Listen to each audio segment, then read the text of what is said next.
Hey guys, in this video I'm showing you how to get more kills fast in solo leveling. Arise, so you can level up quicker, earn better rewards, and dominate in PvP or raids. First off, focus on running high-level dungeons. The higher the difficulty, the more enemies you'll face, which means more kills in one run. Next, clear side quests and Jiao Mi, monster extermination missions. These are packed with enemies and offer bonus XP and kill counts. Don't skip out on daily combat challenges. Many of them require a set number of kills, making them perfect for grinding efficiently. Here's a pro tip. Use AoE, area of effect skills, when fighting in groups. Classes like Berserker or certain builds with wide attacks make farming kills way faster.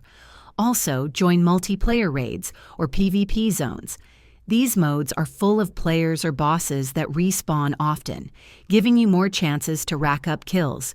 So should you feel stuck on kill count goals? Not anymore. Just pick the right mode, build your character for speed and damage, and keep pushing.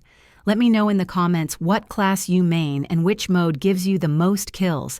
And if you found this helpful, hit like and subscribe.